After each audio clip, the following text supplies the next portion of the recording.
You can use this as like a focus indicator. Okay.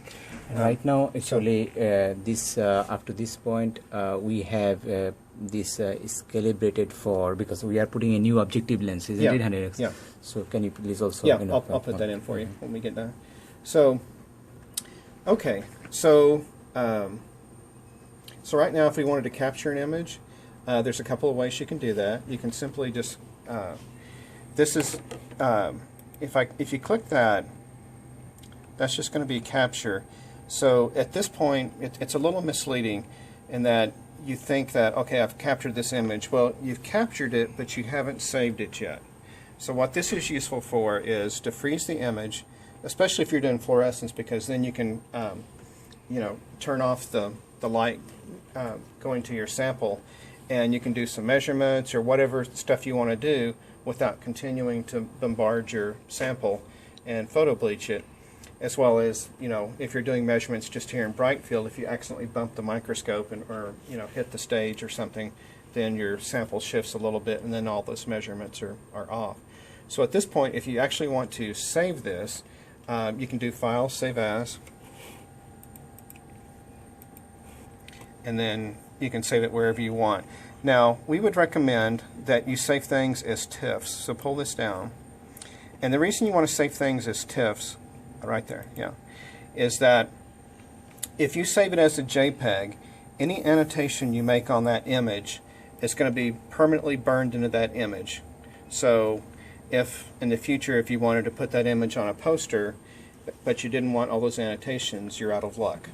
If you save it as a TIFF, then all the annotations and measurements are saved as a layer that you can come back in and turn that layer off, and then save it without the image, save it without the annotations, and then turn that into your poster. So you are trying to say that because we saw that, okay, whenever we put the dimension there and save it as a JPEG, those dimension gone. So, but if I save it as a TIFF, it will be there. Yeah. Oh, okay. Yeah. Okay. Yeah. So if we save as a TIFF, and then how are we going to open that? Open in this, Yeah, or you just open regular? Or you can open it in Photoshop, or other Oh, programs okay. will open TIFFs. Yeah. So is there any way that to take the image like a dynamic mode, like for example 20 or 30 frame per minute or something, if there is a moving sample? Yes, what you can do is, let me just cancel this. You can do acquire and then AVI acquisition. Okay. So this is going to take a movie. So when I open that up, you're going to tell it where do I want to store it. Okay. And then the best thing to do is always save it with no compression, because what will happen is if I choose one of these compression codecs to record it in, if whatever I'm playing back doesn't have this exact same codec, then it won't play. So it's best to save things without compression. That way you're always assured I can play it anywhere without any problems. Okay. So that's how you can record a live movie. And again, that's just going to acquire AVI acquisition. So Okay. Last time, no, we had we used to get a, you know, like a dimension over here, and it used to come over here, and normally we are able to save it to the Excel. a what? So, for example, I try to measure the dimension from here to here, okay? Okay. And this Yeah. normally listed over here, okay? Yeah. But, you know, So you will see let's that, I'm yeah, on just, 10x. So let me go to 10x. So one of the things you have to do is the software doesn't know what objective you're on, so you have to tell it. yeah, yeah. So okay. I clicked on 10x there. So now if I do a measurement, which is this first guy here, Mhm. if I do a click there, Mhm. wow, somebody made these really big. Yeah.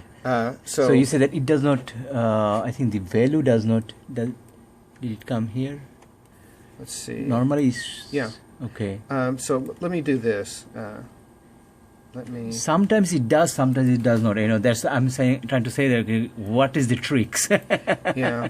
I was trying to get this, shrink that down like that. Okay. What is the source 1, 2, 3, 4? Let me just clear this all right quick. So I'm going to reset the data, so it clears all that. So if I go back to doing one here, it's going to do, there's my first one captured. Okay. There's my second one. Mhm. All right. There's my third one. Okay. And now if I hit export, Excellent. and you've got Excel on here, then Okay. here's your Okay. measurements. Yeah.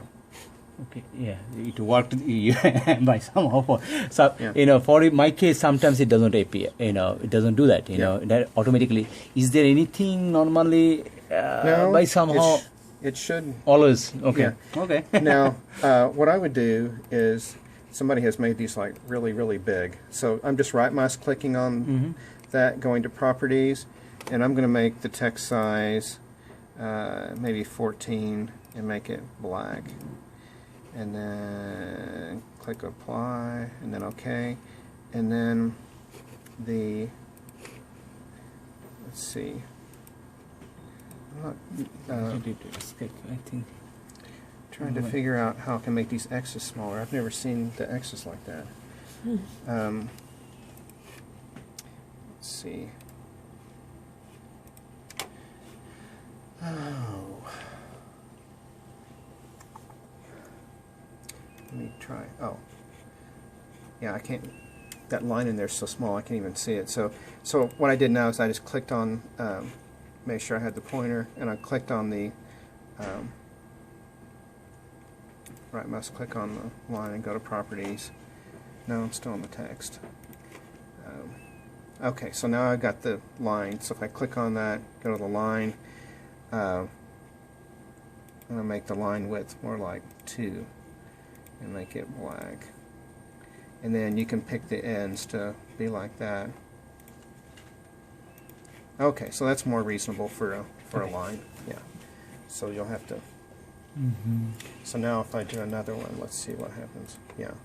Okay, looks Yeah, good. Looks much, good. Much more better. Okay. Okay. All right. So let me just reset all that.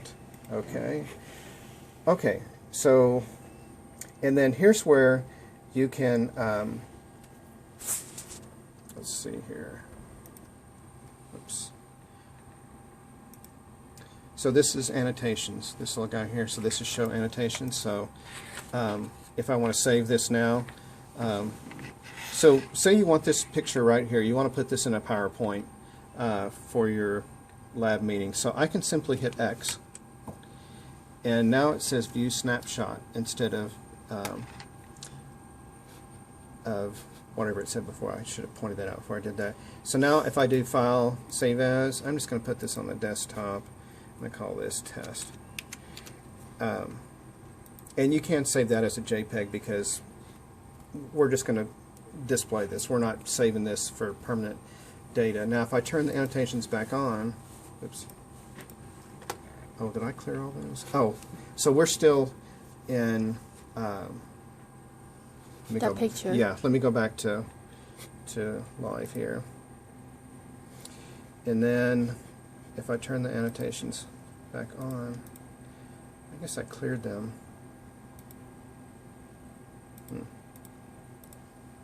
It's interesting. Okay. Well, in any case, if I had some, let me just put one on here again. Okay. So then, if I turn them on, then I can hit X again, and then I can do File, Save As on the desktop again. So now, if I look, I've got one without annotations, and then that with the annotations. Okay, that's all Yeah. right. Okay, Yeah. good. Yeah. So. That was one of the problem that we're Yeah. facing actually. Yeah. We cannot save those. Okay, Okay, good. so let me just get rid of those. Oops, clear that. I'm going to turn them. Oh, I'm still viewing that, so let me go back to live. Yeah. And, okay, so it says we're in live mode, and let me just leave that. Okay, so now that we've kind of, captured some images, we've done some measurements, annotations is pretty simple if you want to just, put a, however you want to do that. But again, I would always go to capture first before you start doing this, because like I said, if you bump this or something, it's going to all be off kilter. So, so let me just get rid of this real quick. Okay, so let's, since we kind of done this with bright field, let's take a look at fluorescence now. So I'm going to put the actually the Fitzy filter in place, and I'm going to turn off the transmitted light. And so now you see we have nice blue. This, remember I said this is blue excitation Fitzy. We have blue light coming in, but green, this is the new green filter. emission. That means you put it there. This is okay. the new Fitzy Okay. filter. Yeah, yeah. So, and this is so. Let's go to. Let me do a couple of things here. I'm going to.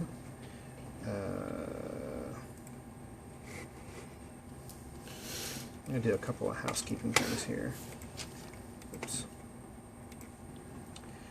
Docking pane. What I'm going to do is I'm going to put a docking pane here on the right side of the screen, and then this will allow me to put that in there, and then I'm going to open up the camera, which will be under acquisition, so the FI1 camera settings, and I'm actually going to put this guy at the top. Okay, close and get rid of that. Okay, so now you see this is actually oversaturated. So what I need to do is I need to hit, right now we're on auto exposure. Let me put the auto exposure compensation down some, because that's actually too much. And in fluorescence, typically you have a lot better control if you go to manual exposure. So I'm going to shorten this exposure down some more. So what you should be having here is black, and then I'm going to maybe make that 600 milliseconds and see what that does. Okay, that looks good. Now the other thing you could do too is you could sit here and turn your intensity on your source down. So if your sample photo bleaches really fast, you know, turn this to 25% and then increase your exposure time a little bit to make up for it, to get a good signal.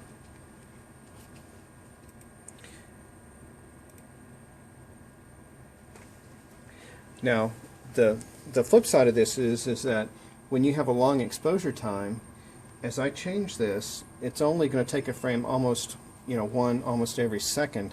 So it's going to be very difficult for you to focus using the screen. So what you want to do now is focus to your eyes, because let me watch what will happen here. I'm going to turn the focus, and you see how slow it is to update.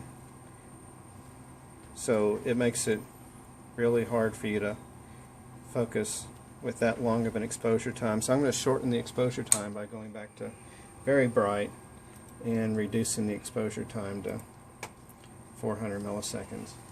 Now it's much easier for me to focus that guy. Okay, so let me get a slide here that has Dappy on it, and I can do a multi-channel overlay for you.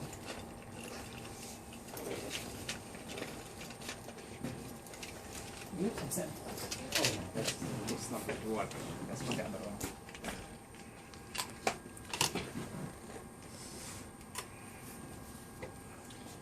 And I'm going to go back to my eyes here for a second to find this.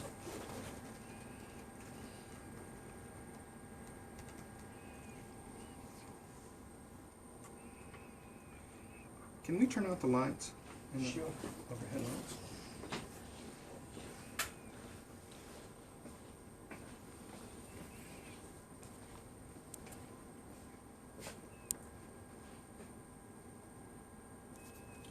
Okay.